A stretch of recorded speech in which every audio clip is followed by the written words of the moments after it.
start off, I would like to say a heartfelt thank you on behalf of our intake to all of those that have made the trip out here from the four corners of the world to share this day with us. Know that this moment is as much yours to celebrate as it is ours. Thank you for the support, patience, and encouragement in what has been a year with a multitude of trials and adventures. And of course, thanks for the cash.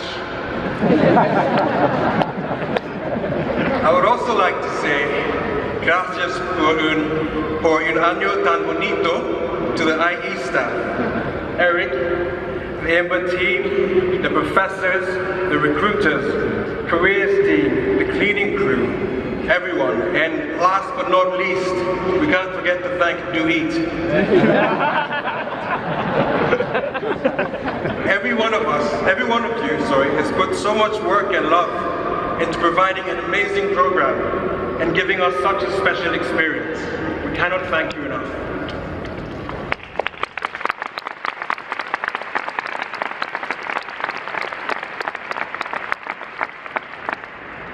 It has been a year of change.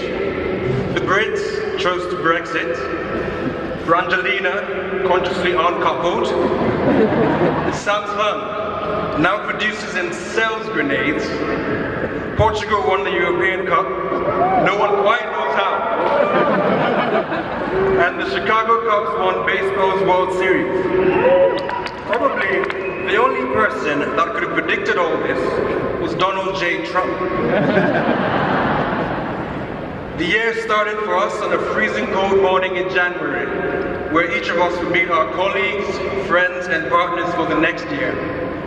I remember it like it was yesterday. We had childish notions of bringing home straight A's and dominating case competitions.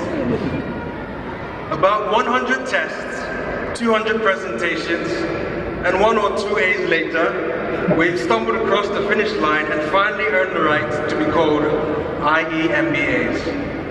And now, we just have to figure out what that means. What it should mean is that we're comfortable with the various business functions. We have developed excellent people skills. We all make wonderful team members and even better team leaders. Essentially, each of us is Warren Buffett, Michelle Obama, and Jesus crammed into one. Good job, IE. Now, what could it mean? That's the more interesting question. I think 90% of us would say we want to go forth and change the world. The thing is, you will. Everybody changes the world. The question is how? For the better or for the worse? As business people and future leaders, a large chunk of our jobs will be about making decisions. It won't take you long to find out that the right decisions are often the less pleasant ones. Make the right decision anyway. Do it because it's right, but do it for another reason. If you take the hard road, do the right thing, it will change you. That's true in business, and it's true in life. We think the problems of the world start out there, but they start in here. The world is just made up of people anyway. Think of what this year has cost you, financially, physically, emotionally. When I started this program a year ago, I was 29, and I'm 100% sure that I'm now 33. That's just the kind of year it has been. Leaving your families wasn't easy. Working 16-hour days wasn't easy. Some of us lost loved ones while we were away. Others split from significant others. For others still, being in business school with some of the brightest talents was a harsh reality check of our actual abilities, and our self-esteem suffered. Now think of what this year has given you. For each of you, that will mean something different. Perhaps it has given you a platform to achieve your dreams, or some much-needed humility. Hopefully, a stronger sense of self and purpose. We've met our best friends for life here. Our eyes have been opened beyond our greatest hopes. The point is that the things that cost us the most, if done for the right reason, often give us the most back.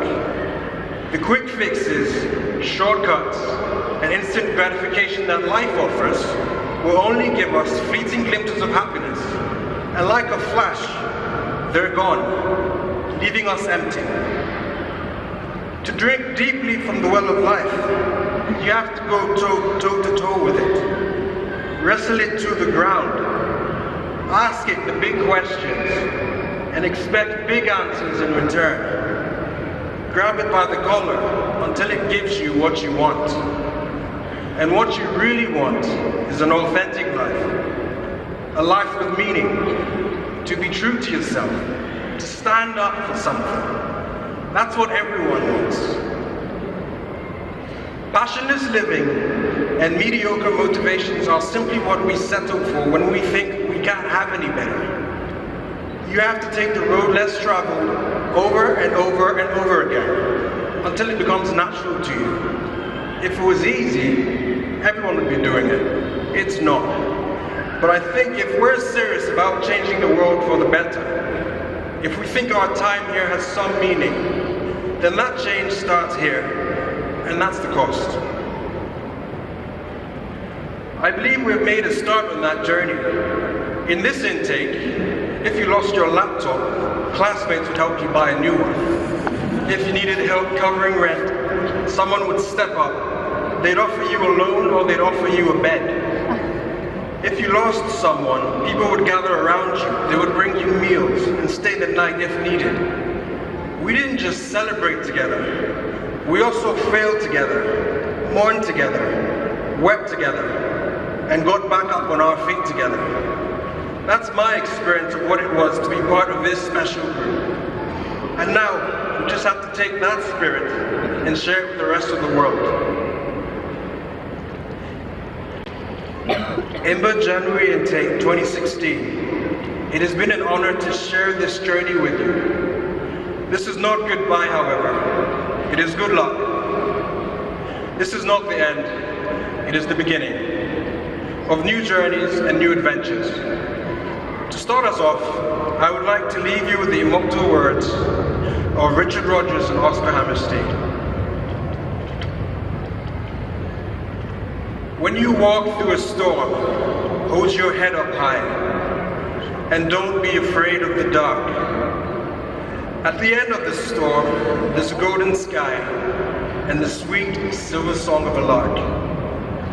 Walk on through the wind, walk on through the rain, though your dreams be tossed and blown. Walk on, with hope in your heart, and you'll never walk alone.